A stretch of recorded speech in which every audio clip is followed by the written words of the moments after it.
Eh bien bonjour tout le monde, c'est Applesoft69. Aujourd'hui on va se retrouver pour une vidéo que j'ai déjà faite sur ma chaîne mais que je vais refaire. C'est le jailbreak de l'iOS 6.0.1, toujours Tethered. Pourquoi je la refais? Car sur ma première vidéo j'avais un 3GS ancien modèle, donc c'est-à-dire qui ne nécessitait pas l'étape du Just Boot. Là j'ai un iPod Touch 4ème génération, donc comme vous pouvez le voir avec la petite caméra pour FaceTime, qui va nécessiter l'étape du Just Boot. Donc tout d'abord, vérifions que nous sommes en 6.0.1, donc dans les réglages, informations, 6.0.1. Donc oui, vous pouvez bien voir que je ne l'ai pas déjà jailbreaké, il n'y a pas Cydia.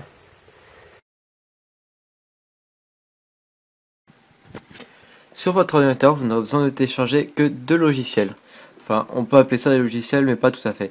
Donc le premier, ça sera Redsn. Donc je suppose que vous devez connaître à présent, qui commence à devenir assez connu. Donc Redsn, que je mettrai en lien de téléchargement dans la description aussi. Le firmware 6.0 qui correspond à votre appareil. Donc je vous mettrai aussi un lien dans la description qui est celui que vous voyez apparaître là-haut. Donc vous allez vous cliquez tout simplement sur la description et vous allez cliquer sur le modèle de votre appareil. Donc moi je clique sur l'iPod Touch 4ème génération et je télécharge le firmware 6.0. C'est très important, le firmware 6.0. Pas le 6.0.1, le 6.0 tout court. Donc une fois que vous avez téléchargé ces deux petits programmes, vous allez faire clic droit sur Redsn, donc l'application, propriétés. Vous allez cliquer, vous allez vous rendre dans l'onglet compatibilité. Vous allez bien cocher cette case, exécuter ce programme en mode de compatibilité pour Windows XP Service Pack 3. Et vous cochez la case exécuter le programme en tant qu'administrateur. Vous faites appliquer puis OK. Donc on va l'ouvrir en tant qu'administrateur. On va patienter un petit peu. Oui, j'ai bien connecté mon iPod. Normalement, il devrait le reconnaître. Voilà, il est là. Vous allez cliquer dans Extra, dans Select IPSW, et vous allez tout simplement sélectionner le firmware 6.0 que vous venez de télécharger et qui correspond à votre appareil. Donc ouvrir. Voilà, donc il me dit qu'il a bien trouvé le bon firmware de l'appareil. Il me dit que c'est OK. Donc une fois que c'est bon, vous allez faire back et puis jailbreak. Donc il va vous demander de mettre votre iPhone, votre iPod ou votre, oui, ça dépend ce que vous avez, en mode DFU. Donc comment mettre en mode DFU?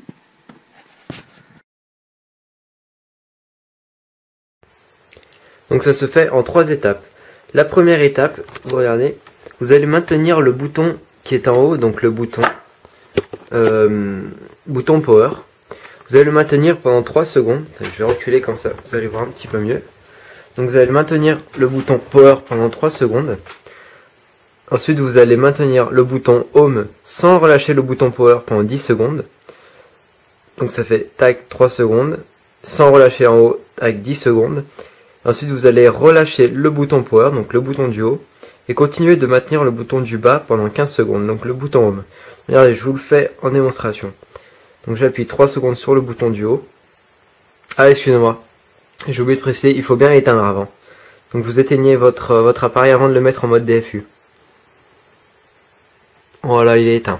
Donc je maintiens le bouton, je recule un petit peu. Je maintiens le bouton Power pendant 3 secondes. 1, 2, 3. J'appuie sur le bouton Home. 3, 4, 5, 6, 7, 8, 9 et 10. Et je tiens le bouton pendant 15 secondes. Donc c'est à peu près 15 secondes, hein. Si vous faites un peu moins, un peu plus, c'est pas grave. Donc 7, 8, 9, 10, 13, 14 et 15. Donc voilà, notre iPhone est... Maintenant que vous savez mettre votre appareil en mode DFU, vous allez pouvoir continuer. Donc quand vous arrivez à ce petit écran, donc déjà très important, install Cydia. Je pense que on jailbreak pour ça en principal. Et si vous avez un iPod, vous pouvez activer le pourcentage de la batterie qui n'est par défaut pas activé. Donc moi je vais le mettre et je vais installer Cydia aussi. Voilà, donc c'est à ce moment-là que vous devez tout simplement mettre en mode DFU, donc comme je vous ai montré précédemment. Donc vous éteignez votre appareil, donc comme je suis en train de le faire. Une fois votre appareil éteint, la case Next s'est activée et vous allez pouvoir mettre votre appareil en mode DFU. Donc toujours en maintenant le bouton Power 3 secondes. Sans relâcher le bouton Power, on maintient le bouton Home et le bouton Power pendant 10 secondes. Une fois ces 10 secondes écoulées, on relâche le bouton Power tout en continuant de maintenir le bouton Home pendant 15 secondes. Normalement c'est un peu moins. Voilà, donc il a bien détecté que mon appareil est en mode DFU. Donc là, ça va commencer à se jailbreaker. Donc oui, voilà, oui. Donc au bout d'un moment, Redsnow va vous dire qu'il a fini pour lui, que le reste se passe sur l'iPhone, sur l'iPod. Donc voilà, là il vous précise bien que le jailbreak est Tethered, donc c'est très important, on aura besoin de l'étape du Just Boot.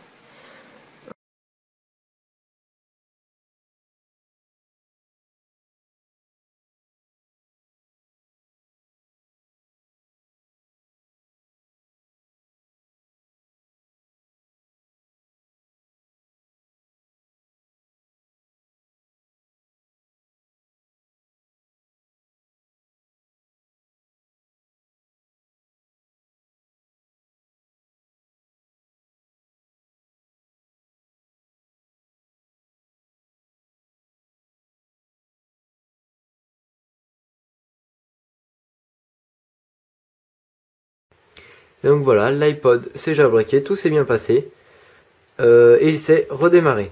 Donc vous pouvez apercevoir en les déverrouillant que l'icône de Cydia n'est toujours pas présent, car il restera une dernière étape à faire qui est assez simple, mais que vous aurez besoin d'exécuter à chaque fois que vous éteignez votre appareil.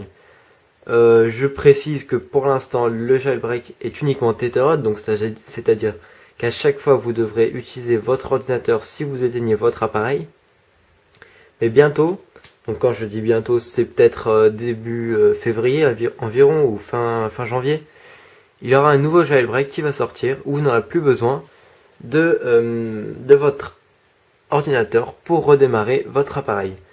Donc le nouveau jailbreak qui sortira fin janvier sera aussi compatible iPhone 5 et iPhone 4S.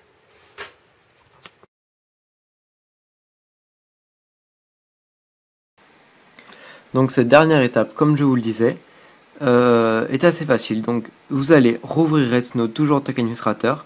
Donc vous le fermez bien avant de le rouvrir, parce que voilà. Vous allez déjà attendre que votre iPod ou enfin votre appareil soit détecté. Donc voilà, moi il est détecté. Vous allez faire Extra, Select IPSW, comme tout à l'heure. On va sélectionner notre firmware 6.0 correspondant à notre appareil. On fait ouvrir. Il nous dit que c'est ok, donc on fait back et non on fait pas back, excusez-moi. Je resélectionne. On va faire just boot, donc tout en haut. Donc pareil, vous devez le mettre en mode DFU, donc d'abord l'éteindre.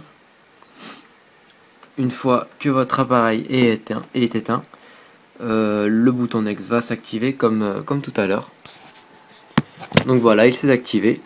Je n'ai plus qu'à le mettre en mode DFU, donc c'est indiqué, c'est la même procédure que pour jailbreak.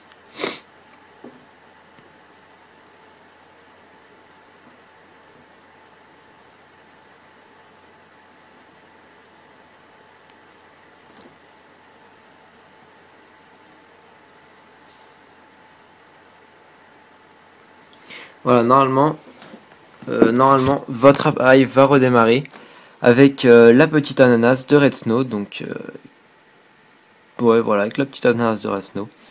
Donc vous laissez Redsnow travailler et nous on va se retrouver juste après.